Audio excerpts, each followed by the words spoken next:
stepping in spectacular, as well. over the top. I mean, that was a full force shot to the temple. I mean, he's right now. So they wipe off his gloves, but you look at him like he's really feeling it right now. I mean, he probably has no idea where he is. When I'm going to take your soul, and you're either going to give up or you're going to get knocked out. And unless you have that instinct, you just will never be a good fighter. Likely that one big shot's gonna land if the guy's not throwing other shots. So I thought with less artillery in the air, less bombs in the air, that the guy would have a chance to get to later rounds. Joe Rogan reacted to Jake Paul's knockout defeat with laughter alongside Anthony Joshua, calling the matchup a mismatch from the very start. Rogan explained that Jake is accustomed to facing retired fighters or MMA opponents, not a legitimate Olympic gold medalist and elite heavyweight boxer. He stressed that Joshua isn't just technically superior, but also operates far above Jake's natural weight class. From a true boxing perspective, Rogan said the ending was predictable long before the first bell, and the results simply matched what most seasoned observers already believed would happen. Well, realistically, it's one of the craziest propositions of all time. You take a guy who just had a boxing match that looks like a sparring match with a 58-year-old Mike Tyson, and then you're going to fight one of the absolute scariest knockout artists in the head. Following the fight, Anthony Joshua made a blunt post-fight comment suggesting the knockout may have actually protected Jake Paul. Joshua said that had the fight gone on, he would have worn Jake down mentally and physically. In his view, the early stoppage likely prevented much more serious damage from occurring in the ring. Fighting's not just physical, it's psychological. And when you understand the psychological warfare, I did say to you that, Jake, what's going to happen? I'm going to see a time when I'm going to take your soul, and you're either going to give up or you're going to get knocked out. And unless you have that instinct... Joshua's participation in what many described as a circus fight against Jake Paul immediately split opinion within the boxing world. Critics saw it more as entertainment than a legitimate sporting contest, pointing to the obvious gap in size, experience, and pedigree. Joshua is a two-time heavyweight champion, an Olympic gold medalist, while Jake Paul is still developing as a boxer. Because of that imbalance, many argued the fight was designed for attention and revenue rather than real competition. Simon Jordan was particularly critical after the bout, calling the event damaging to boxing's credibility. He argued that fights like this blur the boundary between sport and industry, because straight after the fight, I heard the question being posed to Joshua, will he now fight Fury? And then my first thought was, after what I've seen, who cares? After that, who cares if Joshua fights Fury? I like Anthony Joshua immensely, Spencer. Any exchanges I've had with him, I think he comes across terrifically well.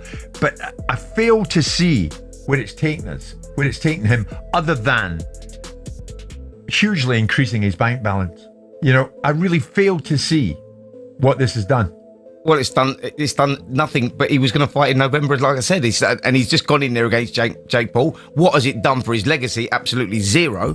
But it was, you know, he's earned a lot of money doing that. And he's going to go again, and he's going to fight possibly February, March, and then there's that Tyson Fury fight that's looming that could happen in September, whether Tyson Fury decides to come out of retirement or not come out of retirement. For Anthony Joshua, he's earned a hell of a lot of money. This is prize fighting, and that's what it's all about, and that's what he's done. And pull focus away from meaningful matchups. Jordan also noted that Joshua has already achieved generational wealth and cemented his legacy, meaning he has little reason to engage in novelty fights, even if a Tyson Fury showdown never happens. Jordan said it wouldn't be shocking if Joshua chose to earning more than Joshua. That apart, Spencer, 6 rounds to get Paul out of there. Reputationally, how does it leave AJ? Well, thankfully it didn't go to points, because I think that would have been a disaster for Anthony Joshua. I think that he needed to get the job done inside the distance, you know, and he done it. Look, he could have done it at any given point. I think that he could have cut the ring off whenever he wanted to and got Jake Paul out of there. He took his time on that. He allowed Jake Paul to run around like a rabbit and throw the occasional shot from time to time. And I think he only landed one clean punch, didn't he, Anthony Joshua? And that was the one that broke his jaw in 2 places. But I mean, you said, did you not, to us in this very studio the other day, he's got to get him out of there in round one. I did. Otherwise, what are we seeing? Exactly that, and I think what we saw there was a little bit of entertainment, and that was pretty much it. But not entertainment that many people enjoyed. If I'm honest, I think that people wanted to see a demolition. Joe Rogan also praised Anthony Joshua's physical attributes, highlighting his speed, athleticism, and knockout power. Rogan pointed out that Joshua moves like a much lighter fighter despite being a heavyweight, and carries fight-ending power in a single punch. He described Joshua as a nightmare opponent, explaining that his ability to close distance quickly makes it unrealistic for crossover fighters to compete with him on a serious level. Boxer, but this is a giant Olympic gold medalist heavyweight. I mean, Anthony Joshua is Here's the terrifying. thing that nightmares are made of. And he's got that one-punch nuclear power. One punch. Trainer Adam Booth offered a more balanced assessment of Jake Paul's performance. He noted that Jake did manage to make Joshua miss on occasion, which he felt was noteworthy. Booth explained that Jake's movement and positioning showed discipline and improvement, forcing Joshua to reset rather than connect freely. While Booth made it clear that this didn't mean Jake was winning the fight, he acknowledged that creating hesitation against an elite heavyweight is difficult and reflects genuine progress. Booth went on to say that making a fighter like Joshua miss is never accidental. It requires preparation, timing, and confidence. He credited Jake's footwork and composure under pressure, but emphasized that these moments didn't alter the overall reality of the matchup. Afterward, attention briefly turned to Logan Paul, who appeared to confront Anthony Joshua and spoke about revenge for his brother. Anthony Joshua and Jake Paul shared a ring. Your takeaways from the 6 rounds that we saw, presuming you watched? I was impressed with Jake Paul. I thought that, following on from what we're saying, right? A few years ago, he was on Disney as a kid, acting up, and has decided to become a professional fighter. That takes balls, but he's obviously striving to be as good as he can be. You can see that in the way that he moves, the way that he is developed in how he's punching and performing.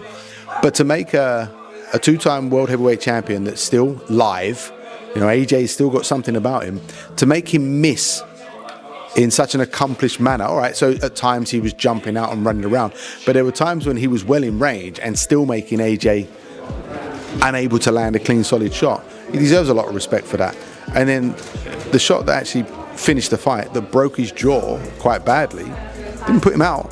That shot he threw with serious intention has put a lot of professional heavyweights to sleep.